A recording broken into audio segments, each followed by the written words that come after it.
Salut à tous, j'espère que vous allez tous très bien.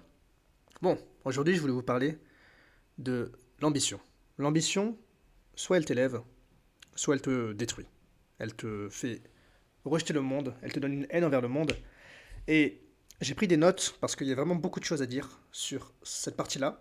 Et en fait, pourquoi je voulais vous parler d'ambition?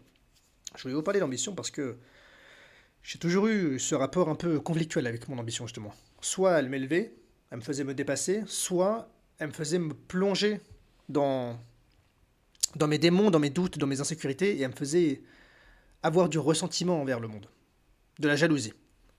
Euh, il se trouve, comme vous le savez peut-être, si vous avez regardé les précédentes vidéos, que je pars dans quelques jours pour voyager. Et le livre que j'ai pris, un des livres que j'ai pris dans mon sac à dos, c'est Crime et Châtiment de Dostoïevski.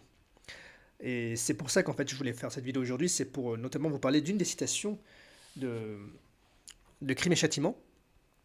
Je vais vous la lire, c'est Votre pire péché est de vous être détruit et trahi pour rien. Et en fait, cette citation notamment, elle m'en a fait penser à une autre, qui n'est pas dans Crime et Châtiment, mais qui est dans Netochoa Nezvanova, de Dostoevsky également, et que je vais vous lire. Tu sentais que tu devais suivre un chemin différent, plus ambitieux. Tu sentais que tu étais destiné à autre chose, mais tu ne savais pas comment y parvenir, et dans ta misère, tu as commencé à détester tout ce qui t'entourait. Euh, bon, je pense que ces deux citations, elles reflètent en fait tout ce que je viens de dire. Elles apportent pas quelque chose de nouveau, mais en fait, c'est là où il y a la magie de Dostoevsky, c'est qu'il arrive à mettre des mots sur ce que l'on peut parfois ressentir et qu'on n'arrive pas à expliciter. Et en fait, c'est vrai que soit on va vraiment avoir face à nous des gens ambitieux on va avoir l'impression que tout leur réussit, soit on va avoir des gens qui sont ambitieux mais qui en fait n'en font rien parce que ils vont tout simplement se laisser bouffer par le surplus de la montagne qui est devant eux, un peu comme Sisyphe qui doit pousser son rocher en haut de la montagne éternellement. Et moi, j'ai toujours été dans le deuxième cas. J'ai réussi par moments plus ou moins ponctuels à à me dépasser, à aller au-delà de mes limites. La plupart du temps, je dois reconnaître que mon ambition, mon envie de m'élever, de me transcender et de sentir au fond de moi que j'avais ce plus, elle m'a toujours bouffé. Parce qu'en fait, j'ai jamais, à mes yeux, réussi à accomplir autant que je l'aurais voulu, même si j'ai accompli beaucoup de choses dans ma vie.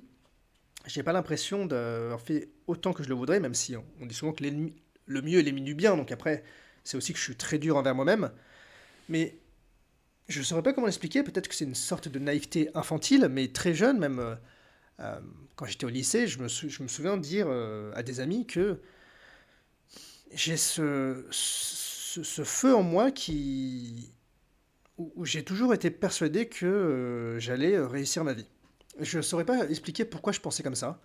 Et je pense encore comme ça, quand bien même force est constater que ce n'est pas le cas. En tout cas, c'est pas le cas à mes yeux. Peut-être que si je disais ça à certains de mes amis, ils me diraient, mais si, tu as tout à fait réussi, tu as ce que d'autres n'ont pas, et c'est vrai.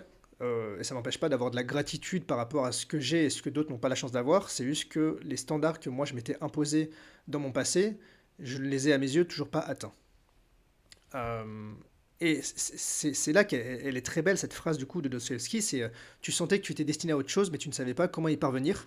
Et en fait, on sent que c'est vraiment un éveil de la conscience individuelle dans la mesure où l'humain peut plus se contenter de vivre mécaniquement. Ça, c'est des choses dont je parle depuis un petit bout de temps, c'est le fait de se laisser endormir par la vie. Et dans ça, en fait, il y a une vocation à la transcendance, alors pas forcément religieuse, mais par exemple, c'est vrai que certaines personnes se révèlent à travers ça, c'est-à-dire euh, ils se transcendent par quelque chose de plus grand qui les dépasse, notamment Dieu, mais ça peut être la vérité, la liberté, tout ce que vous voulez. Et au global, c'est ce qu'on appelle la quête de sens. Euh, la quête de sens, et j'en reparlerai un peu plus tard, mais d'ailleurs, ça me fait penser à cette citation de Albert Camus qui disait que le seul dilemme philosophique vraiment sérieux de l'homme, c'est le suicide.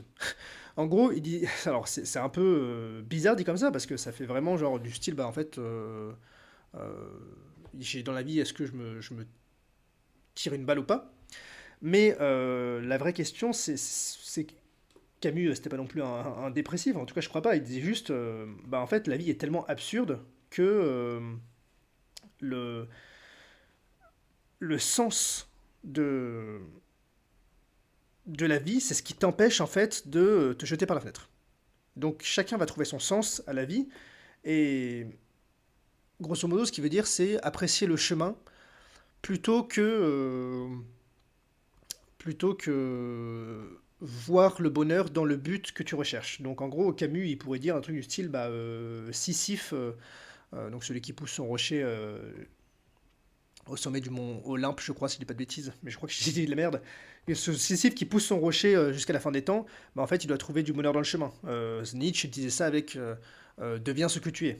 C'est pour ça que cette phrase, enfin, elle est très connue d'ailleurs, et c'est comme ça que je l'interprète. Il me semble que c'est comme ça qu'elle a été que Nietzsche a voulu la transmettre d'ailleurs. Mais cette vocation à la transcendance dont je parlais justement dans le fait d'être destiné à autre chose, c'est ce que Nietzsche d'ailleurs appelle l'appel du surhumain.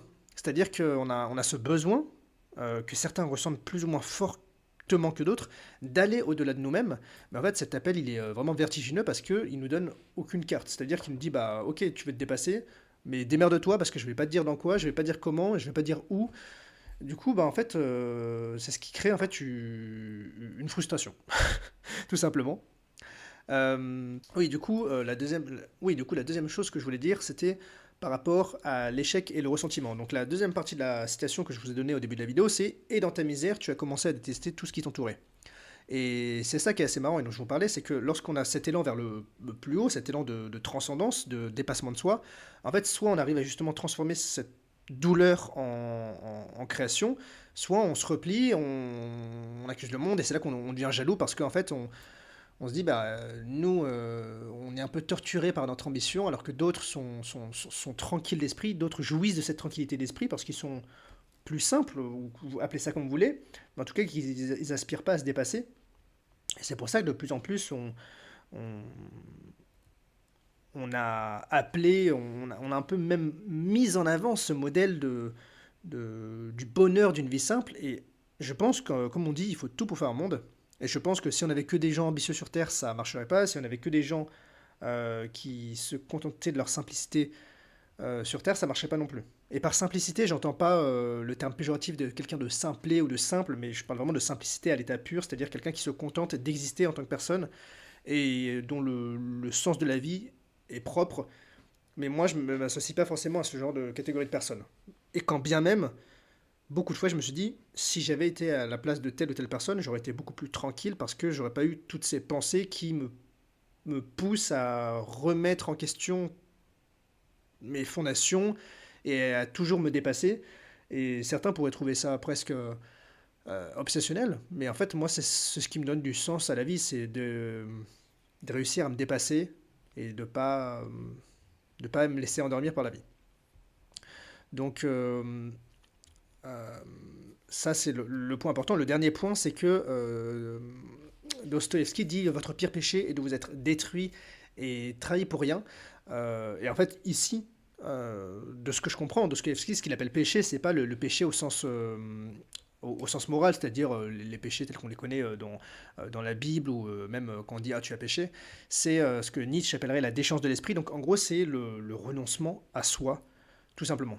Et donc une citation que j'aime bien, c'est que en gros le seul péché irrémissible, c'est celui de renoncer à être conscient.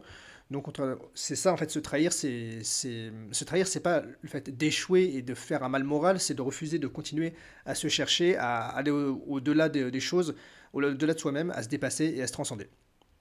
Donc voilà, écoutez, j'espère que cette vidéo aura pu en parler à certains d'entre vous qui se retrouveront peut-être dans mon cas et à qui j'aurais donné quelques clés de réflexion pour moi déjà comprendre que il y a des gens comme vous, il y a des gens comme nous, il y a des gens pas comme nous aussi, et c'est bien. C'est ce qui crée aussi, ce qui permet de créer la polarité. Euh, L'idée simple, mais qui est complètement fausse, c'est de te dire, bah, j'aurais bien aimé être dans les chaussures de cette personne pour avoir le cerveau qui me torture un peu moins, mais vous êtes vous et vous le serez toujours. Donc maintenant, apprenez à composer avec votre ambition. Il ne faut pas que votre ambition vous déchire et qu'elle vous ronge, mais que vous sachiez la transcender pour justement créer quelque chose qui vous dépasse et l'utiliser à bon escient.